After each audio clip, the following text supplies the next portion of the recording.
Welcome to this week's Yep, Yeah, Yes with Tamika and Marissa. This week we dig into our own archives and give advice to our younger selves. So, Tamika, how's your cough? It's a little bit better. I just took a quick double hit of the pump. And look, if I cough, I cough. Hello, welcome to the show. So, Tamika, have you thought about anything that you would tell your younger self? I put together like a list of a million things, Mm-hmm. and then I was like diverting, not diverting, but getting off the beaten path. I started thinking of things that really had nothing to do with my younger self. It was more like, I'm gonna tell my boss this next week. You know what I mean? It's like Yeah. I was a week younger, but it's not really my younger self. Yeah. But I think the main thing that I think I would have told my younger self was that scars are beautiful, because I have so many of them, and it was one of those things that I used to hide and didn't want anybody to see the scars on my legs, my elbows, that kind of thing. And so I definitely would tell my younger self scars are beautiful. What about you? Oh my goodness, I love that. How do you sit with that today, though, before we get on to me? In terms of what? Do you believe your scars are beautiful? No, but if I'd have told myself that back then, You might be feeling that way right. now. Now I'm just like, I got them. I faked the funk. I mean, I don't. Beautiful is a strong word, but I think everybody has scars. In one way or another. It might be a small scar. It might be a mental scar. Ooh. We've come across those people who's like, damn, You damaged. they scarred. Damaged. So Yeah. But when I look at my scars, I know there's so much of a story behind them. There's meaning behind them. There's a story. I'm able to walk because of my scars. I'm able to write, and I'm able to do so many things because of my scars. If I didn't have them, we probably wouldn't be doing this podcast today. Oh, And so scars are beautiful. They If are that's the beautiful. word you want to use. I do want to use that word because I Okay. think they are beautiful. You got scars? I have one scar on the bottom of my foot, and It's always the person with ain't not no Excuse me. scars on those scars are beautiful. well, hold on. But I also have a C-section scar, and But that wasn't something from your youth. what? Bitch, I'm young. Excuse My me. bad. But scars are beautiful. They, the scar at the bottom of my foot is because I was trying to learn how to windsurf, and that was a moment that was fun. You gotta find me a picture of you. Windsurfing, Yeah. there exists. I do none. have a picture of you underwater though. What do you call that? Blowfishing? What do you call that? No. Blowfishing? What do you- Scuba diving? Scuba diving? No. Snorkeling. Snorkeling. Yeah, I think I have a snorkeling picture. Blowfishing. Whatever. Whatever. Moves on the water. Exactly. Oh, that's so funny. So for myself, I've been trying to combat this in the last few months, where I've been very vocal about all of my fears, because I feel like the more I talk about it, the less power I give it.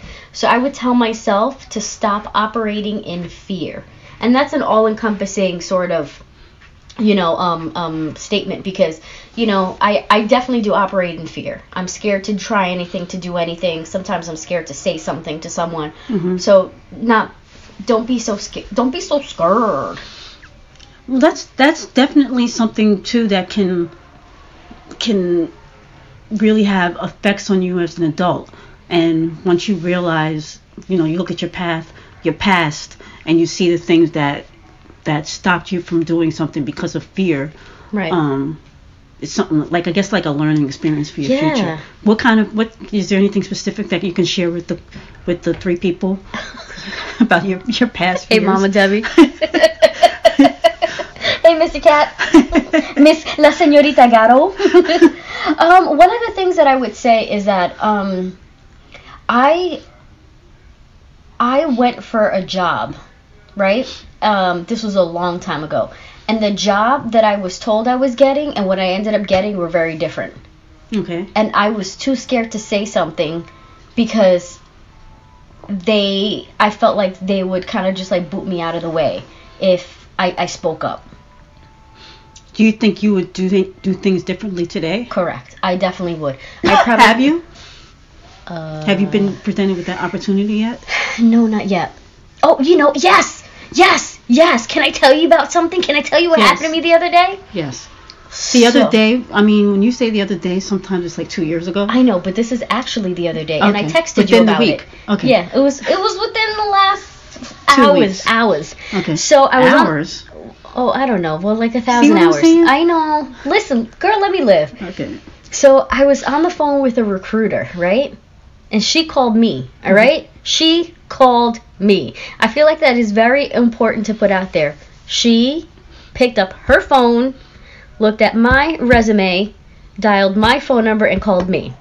So we're talking, and she was like, well, tell me, I need to sell you based on X, Y, and Z. So can you give that to me? And I said, well, I'm giving you what I have. This is my expertise. This is my experience. This is what I have. And she's like, well, you know what? I just don't think that it's good enough. And I was like, you know what? I ain't got shit to lose. Fuck you and fuck your effing job. I was like, you know what? Whoever's getting me is gonna get a lot. So I might just work for your competition. Because, mind you, she already told me who her biggest competitor was. And, of course, I wrote it down. So, and she was like, well, and she was quiet for a second, right? And then she was like, well, I'm going to have to get back to you. I have to see if they'll take a chance on you. And I was like, all right, well, thank you for your time. And we hung up. But I was like, you know, otherwise it would have been like, okay. You stepped outside of yourself. Yeah, but otherwise it would have been like, okay, I'm sorry. Like, bitch, you picked up the effing phone and called me. You read my resume clearly before you picked up the phone. And now all of a sudden it's an issue with your experience. Now you got issues. It would be different if she was like, I got issues with your presentation. No, she had an issue with my experience that was on paper. Right. Well, I'm glad you stepped out of your normal comfort zone. Well, I haven't heard back from her, so I don't know. Well, no, so but what? Either way, right? So what? If you don't hear, you know, sometimes. Baby steps. Which leads me to one of my other things I wish I would have told my younger self. Everything isn't worth hearing. So I wear hearing aids. And sometimes you can vouch for this. You'll be like, did you hear? Like, no, and I have no desire to hear. Everything is not worth hearing. You ask me, so what happened with such and such? I don't know. Everything is not worth hearing. Can I write that down? Yes. That is amazing. So this woman, if she don't get back to you, it's not worth your time. Everything, a yes or a no, a maybe or possibly, is not worth hearing. Sometimes it's just silence is golden. You know what I mean? So I wish I would have I wish I could tell my younger self that today, and just sit and be patient, sit and be still, and know that what other people have to say about you isn't always of importance, and it's really not worth hearing. Oh yeah. So that's another thing that, you know, I wish I would have told my younger self. Unfortunately, I'm not really adhering to that too much, but I mean, I adhere to it, but you know, when it comes to me, I want to know. And I want to hear, but I don't want to hear, like, I don't really care about what's going on with other people. Like, you know what I mean? I'm really not interested in the gossip, I should say. Oh, yeah. I care about other people. That came out wrong, but I don't care about, you know, guess what happened with such I mean, sometimes it's cool to hear. It's entertaining, but that's it. But I'm not really, that's not something that really interests me. Yeah. You know? Remember Salty always used to say, me gusta, pero no, me entretiene, pero no me gusta. It entertains me, but I don't like it. That's why I love Salty. Yeah. She rest in peace, Salty. You know? What about you? Anything else? You know what else I would say? I said this a few weeks ago, where, you know, money is not cheap. And I wish I would have reminded myself of that, where, you know, it's not that my time costs money, but know my worth a little bit more in terms of the people that I value. We don't always have the same price tag on each other. Right. So I wish I would have invested a little bit more in myself and not in other people. You're not gonna. So we do not have conversations about each show. We put together the topic and then we'll get together because we want to make it authentic here. Right. So I usually write notes throughout the week and, you know, try to figure out what I'm gonna, you know, put together. It's not really research. So my next thing was invest in people that will show a profit.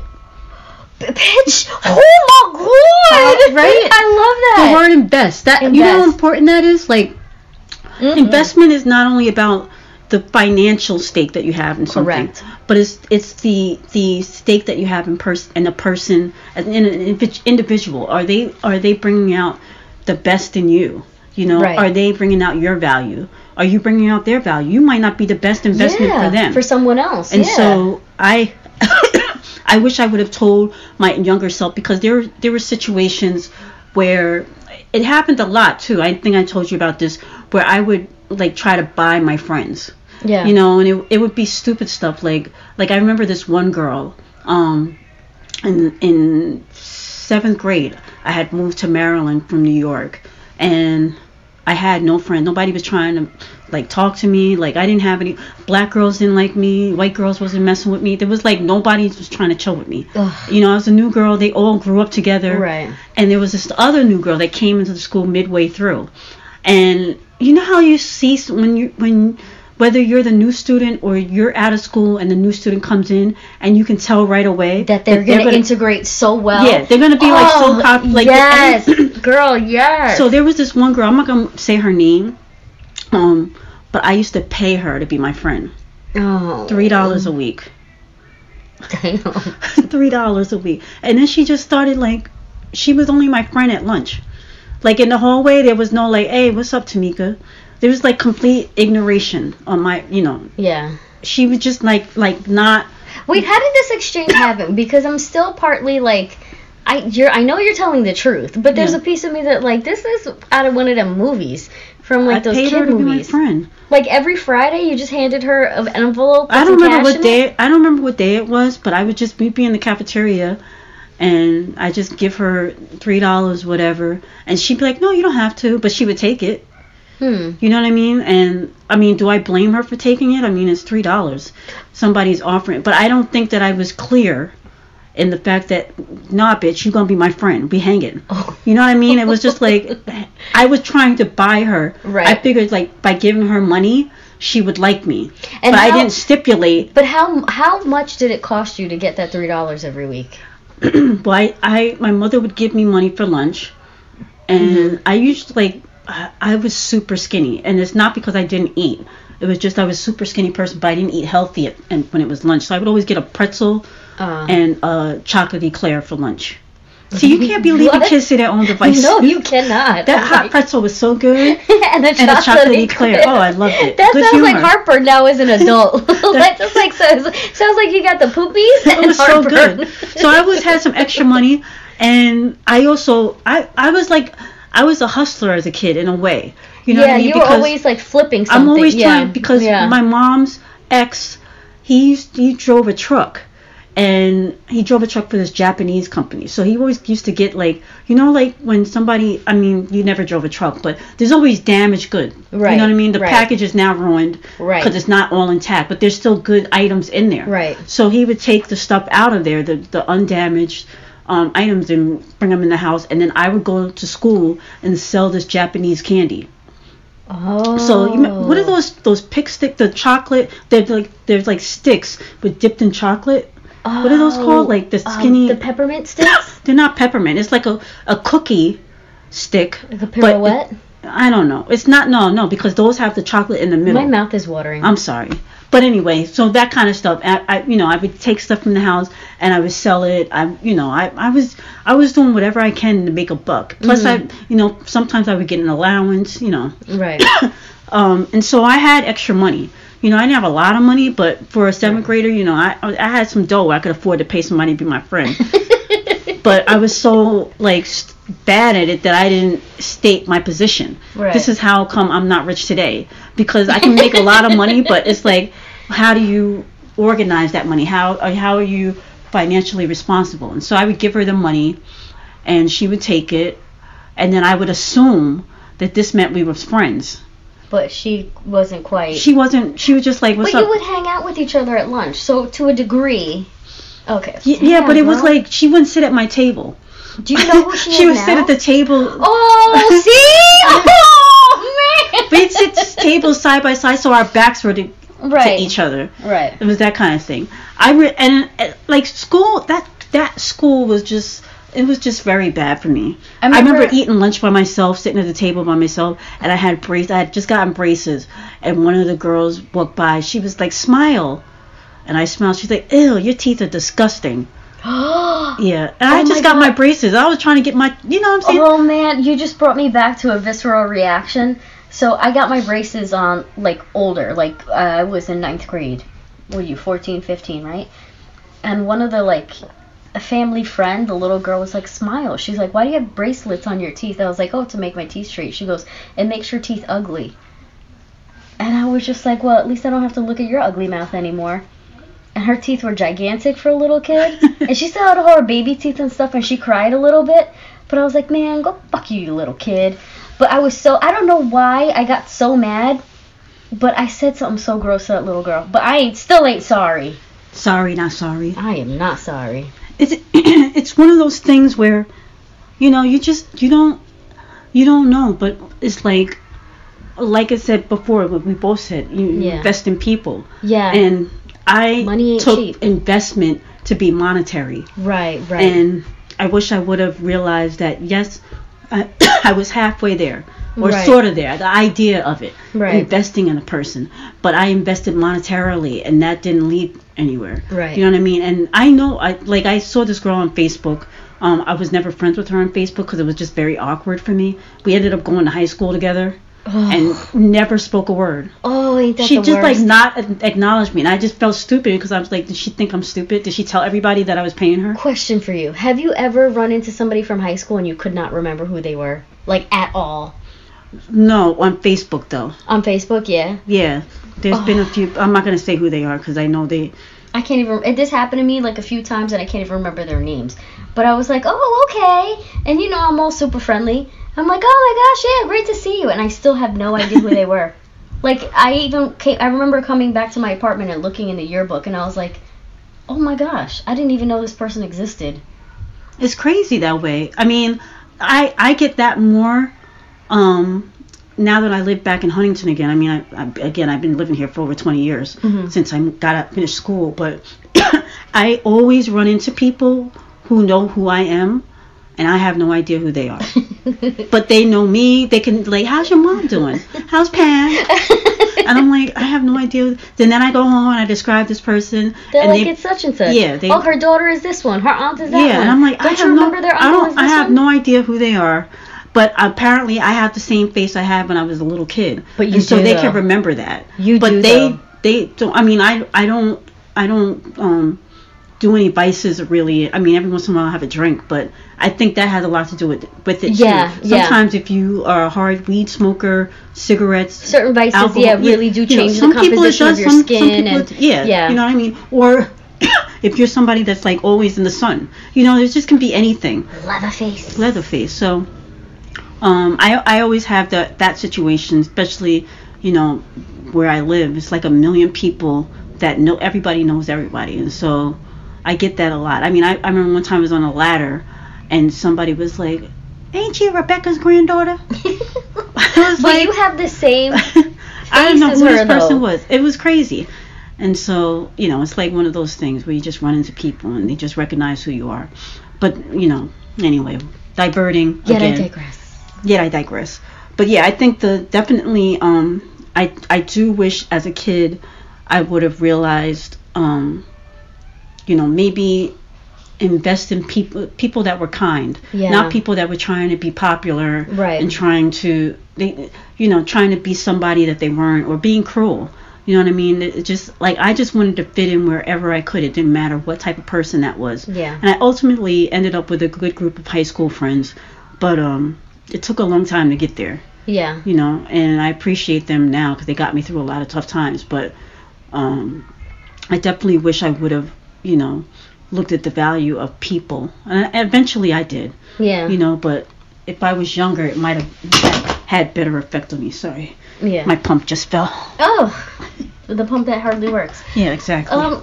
You know what else I would have? So my parents were very, very vocal about, you know, finances and things like that, and from two different philosophies. One parent's philosophy was less is best, very minimalist in items and things like that. And the other one wasn't a clutter bug or anything like that, but was a miser. Would rather have like one pair of sneaker, one crisp pair of denims, and you know what I mean, and just save it all. But I wish there was a little bit more vocal about, but I never wanted for anything as a child, even just as an adult. I mean, yeah, no, I don't want a mansion, but you know what I mean, like there's still stuff that I want, but that's attainable. But as far as like desire, that I don't have. But I never wanted for anything as a kid, and I wish it was more of a conversation, not a lecturing about finances. So I wish I knew more about retirement and things like that. So I remember my first big girl job where I invested into a 401k, and when I left that location, I just cashed it out because I never really thought of anything. But I was 20. Had I kept putting, it would be worth even if it was pennies, yeah, it would be worth so much more now. And I wish I had the guidance to somebody to say, girl, don't cash that out. Like put 20 roll bucks that a over month. an IRA. Yeah, exactly. That's what I wish. I Yeah. really do wish that somebody would have said to me, especially knowing that that was like my first big girl job, and I was 20, and they would have just said something to me. It's tough because, like, when I when I talked to my mom, I had a similar situation. And I ended up the first major job where I could really contribute. Mm-hmm. I didn't contribute as much as I should have. Ah, You know what I mean? And yeah. so I rolled it over into an IRA, but at the same time, it could have been so much more. bigger, yeah. And you know, it's easy for me to sit here and blame, you know, whoever, but Right. they don't know. You know, Yeah, they yeah, didn't yeah. grow up in that era. It was like every dollar you got to use it for whatever you got for your family. Yeah. It wasn't about saving. Right. You know, I didn't grow up in a household where it was like I got a savings account, I got 401k, the only thing that they had, like my mother had a pension. You know, but it was so far removed. It was like I have a pension, so but far down the right, line. it's Yeah, not yeah, something yeah. that you really think about. You know what I mean? But pensions don't even exist today. Right. What a So, blessing that is. Why is it a blessing, you think? To have a pension? Oh, I thought you meant to not have a pension. No, girl. Yeah, I know. A pension? I know. I actually had a pension with my job because I got in just a year after I got there. They cut the pensions off, so I got in there. But I cashed it out instead of putting it into a Right. 401k or whatever. Rolling it over and adding But more. if you know better, you do better. So I'm sure you're gonna do something with your children. Oh, yeah. You've already made some moves in that area, and it's important. It's funny because it's like I make them now that they can actually do math. I make them so whenever somebody gives them money, I make them take 10%, and that's 10%. I'm making them do reverse because I don't charge them rent, not yet. I make them they can spend 10% and the rest has to go in the bank. And you know, to them, a bank is just like this mythical place. One day they will. Yeah, but now I've made a point, like this, especially this last birthday cycle. I made a point to take them to the bank and them have to do their own deposits. But you know That's what? good. You know what I found myself, because my dad was the miser. I find myself as a little squirrel where, like, if I get a crisp $20 bill, and I think this might be OCD, if it's a crisp $20 bill, I'll put it at the bottom of my sock drawer, and then at some random rainy day, I'll find it, and I'm like, ooh, but then it burns a hole in my pocket, and I got to spend it. Yeah. But I'm like a squirrel. Like, certain bills, depending on how crisp they are, or the feel of it, or, like, there's something about, like, the texture where I'm like, oh, I got to hide this somewhere. The thing, too, which is funny, is, like, one of the things I miss about working at retail is always getting those crisp bills, you know, or old bills. I got so many old, you know, then they were old then. They were old over 20 years ago. Today, it's like they don't even make money like that. I mean, obviously, the money keeps changing and so on and so forth. And it's funny because I received an old bill from someone a couple years ago, and I received an old bill from someone a couple years ago, and I put the $100 into the ATM, and it wouldn't accept it. Really? So I had to go to the teller, and she's like, "Yeah, these don't go to the ATM anymore." Oh, because it can't read it or something, right? It doesn't have that little strip. Yeah, so it's crazy that way, but you know. Do you know the money that you save? Do you think it's worth more now? Like the What do you older mean bills? No, because I've gone with family members to like the coin place just to check stuff. I went with one of my friends to check, and the value, it might be worth like a couple of pennies more. It's not like significantly worth more. It has to be brand new, first edition, first printing or whatever. I've got Vietnamese bills from when my dad was in Vietnam, and then I've got bills with Saddam Hussein's face on them. But I don't know if that means anything. Well, you should go and check them out and see if, you know. I ain't typing that name in Google. I don't want to look type. around I'm with saying it. go to somewhere and find out. Yeah, that's true. And if they give you the look like, we can probably give you something, then you know that you can get more for it. Like, just don't. Whatever. I'm just gonna leave it somewhere. Yeah, I'm not. I mean, unfortunately, Saddam will never be like this great leader. We're never gonna. Somebody years later. I probably shouldn't have said that, right? No, it's okay. I mean, whatever. We live in America. We're allowed to say things. Freedom of speech. We're not gonna get. They're gonna be like, "Off with your head." So we're good. Not yet. One of the big things that I wish I would have told my younger self was, Tamika, money is valuable. Stay the fuck out of the casinos. Oh my god. I'm a gambler, boo. I'm a gambler. I can't. It got me up in a rapture. I don't do coke. I don't do weed. As Stephen A. said, stay off the weed. I don't do none of that.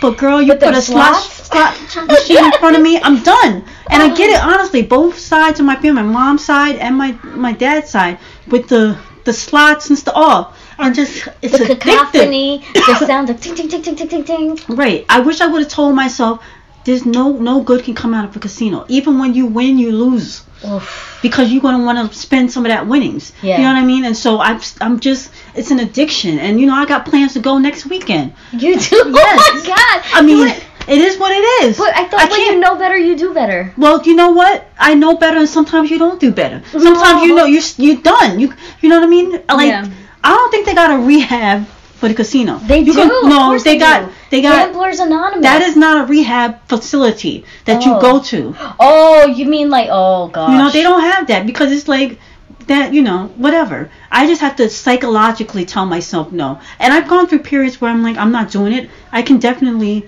purge myself from it, but the problem is that once I do it, I can't stop again until I get to that point where I'm like, okay. Because you're taking yourself completely out of it. Do you think you need to do like little drips and drabs? But how do you do that? I don't know. I blame the New York lottery. Why did they have to open up casinos so close to us? It's not right. Because it used to be an event, right? Where you saved up, you went, and that was like your budget. I had jars back when they would take coins. I'd save up my money throughout the year and then go, on a bus. There was a journey there. Now it's like 10 minutes. Oh, stop on the way home. That ain't right. Oh. They messing up people, yo. They're messing up. But so now, what I've had to actively do when I get paid, I just put the money into my brokerage account. Right. Because I know that I can't gamble that. And so I have some money in my brokerage account to buy some stocks and stuff like that. But that's still a gamble, though. It's not really a gamble, because for me it's more of an investment. Oh, I'm not moving them around. I just buy the investment, and then maybe I'll have some money when I retire, a little bit of dollars, nothing to live off of. Right. But a few dollars where I can take it to the casino and Oh my gosh! No, I'm kidding. I hope I'm kidding. But yeah, I definitely wish I would have told my younger self to stay. I mean, I've been playing scratch off since I was a kid. You get scratch even as a kid. Like they say, you should never give kids scratch offs as a gift. Who gives kids scratch offs? I always got scratch offs. As 16, a kid? Yeah, 16, 15-year-old. Really? Yeah, I got them as a birthday gift. I didn't start getting them until like I was like full on married, like an adult, like with a mortgage. I'm telling you, I come from a lineage of gamblers, so it's like I got scratch. You know what? I think my family's so full of haters that if they ever gave you a scratch off and you won, they would hate you. So they ain't giving shit to nobody. My family, I have family members who will. They go out and buy the scratch off and then be like, I got you a scratch off, but I didn't feel like giving it to you. You didn't win? Yeah, you didn't win. So, but yeah, I just wish I would have steered away from the casinos. But I mean, if that's the Do one you vice think- I'm gonna have, Do you think what if like what could be something that is a complete deterrent to them slots? to the slots. Like somebody throw up on you? No, I think it would have to be something familial, you know, where I'm working towards helping someone in my family. As No. a deterrent, though, I mean. That's what I mean. I see, I'm I see, saving yeah. my money. My money is going towards that, or towards a more, you know, Right, something right. tangible. When I have so much disposable income, Right. quote unquote, then I'm able to. Just What am I going to whatever do the with hell it? you wanna I do mean, with I it, still yeah. save. I put money in savings every week, and I Yeah. still have. But do I want to put extra in savings? No, I do not. Maybe you should. I don't want to. I don't want to. I just bought a car, so I got a car note. So little things like that will help. Oh my lord. But yeah, you know, the gambling, it's rough, yo. It's rough on these streets. Yeah. You know, but hey, you know, I'm not ready to give it up yet. I love it. I love sitting. It's just, I'm at peace. I like going, but I could literally go with $20 and I know. just spend I've the been 20 there with you, and and that's I've been it. there where I won, and you insisted I leave, and that shit pissed Pisses me you off. off. I know. You're like, like- shut up! Don't tell me what to do. Yeah, let me just play. But I'm like, homie, look at all this money, cash out. Let's go. But for me, it's therapeutic because I'm just sitting there. I'm not, you know, it's just I'm tuning everything out. Right. I don't have to think about anything. You know, and I don't know if other people feel that same way. Maybe like a group mindful meditation would be helpful. With who? Like in a group. You know how they have those group things where like in front of the water? No, I'm good. No? Nah. I'm gonna stick to the slots. He got me. He got me. Stop. So the one thing I wanted to mention too. So I was watching this interview with Drew Barrymore, and just to tie up this whole what you would tell your younger self. Yeah. She was doing an interview and she was talking about her days at Studio 54. Wasn't she like an infant? She was at Studio 54. Jeez. The person asked her, is it true that you did a dance off with Diana Ross at Studio 54? She was like, yes, it's true. And they were like, how old were you? She's like 7, 8, or 9. Oh 7, 8, or 9. God. Like, what is she telling her younger self? You know what I mean? Your kids are 7. Can you imagine your kids dropping it at 7 on their own? Studio 54, just getting it. Can I tell you about a moment of a 7-year-old? So my daughter's 7, right? And we went to a birthday party and they had a magician and she was like, they had a whole bunch of volunteers and she went up.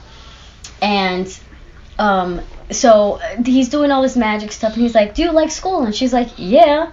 And he was, I guess that's not the answer he was expecting. He's like, so you don't like school, so I'm going to change you into a bunny so you don't have to go to school. And she's like, but I like school. And he's like, all right, don't worry, I'll change you into a bunny so you don't have to go. And she's like, I like school, like whatever, right? So he's like, are you ready? Are you ready? And she goes, no, I don't feel good about this. I don't want to do this anymore. And he goes, oh, okay. And she removed herself from the situation. But she did it just very calmly. She didn't have a panic attack or nothing like that. And she removed herself. Right. That's the kind of stories a 7-year-old needs to be saying. Right. I will say, though, a Diana Ross dance-off at 7 is hot as heck. Yeah, but not you know, at Studio 54. Maybe just- like a backyard barbecue or something. I mean, just the thought of it. I mean, even somebody like Tatum ONeal who said she had her first drink at 6. Oh, Like, really? Lord. But I'm not going to front, because I remember being a kid, and my mother always, not my mother, but I was around people, whatever, Right. and I just take a sip of beer. You know, but I never. They always do that with kids. I hate that. But when I was a kid, I didn't think about it, and it didn't make me want to become a drinker. Can I be, you know? can But I do prefer beer. over liquor? Yeah. I'm going to tell you something I've never told another soul in my whole life. In my entire... You sure you wanna do this? You wanna? I really do. This is my confession. You never told me? No, never. my gosh. Talking about little kids and vices. So my mom used to sleep like a lot. Like she would either sleep in or fall asleep early. She slept a lot. And I was in like 4th grade and I took one of her cigarettes and I smoked it in the bathroom of our apartment. And how old are you? Like 10, 11? But it didn't make me That's your smoker. secret? Yeah. Really? That's your secret? I'm like got my popcorn, you know, my munchos. I'm hitting my arm like I'm getting a fix. ready for the world. Oh my god. And she talking about she smoked a cigarette in the bathroom. Really, bitch? Yeah, but I was Really? 10. That's young. I was the same age smoking cigarettes. Oh my god. I mean, Are you serious? you ain't special. Oh I just told you that Tatum ONeal drank at 6 and Drew Barrymore was in the club at 7. You're talking about when I was 10, I smoked a cigarette. Really? Who gives a shit? That's not a secret. Oh my god. That's not a secret. But I gotta tell I'm you about to cut this out No, because- but hold on. But wait. I gotta tell you though, for real, no lie. For the longest time, I thought that one cigarette stunted my growth. It didn't. I've met your family, okay? You fit in nicely. You're fine. Yeah, but like you growing up and trying to find reasons. Yeah, no. Oh my You're word. good. All right then. Well, this has been been fun. Enlightening. Enlightening. What's one lasting thing that you would tell your younger self? If you could sum everything up, like where you are today in your life. Is there a memory that happened to you when you were young that you would say, Marissa, blah, blah, blah? Yes. What is it? So, you know how my mom owned her own travel agency? Right. At the time, American Airlines had this thing where it was called a student ticket.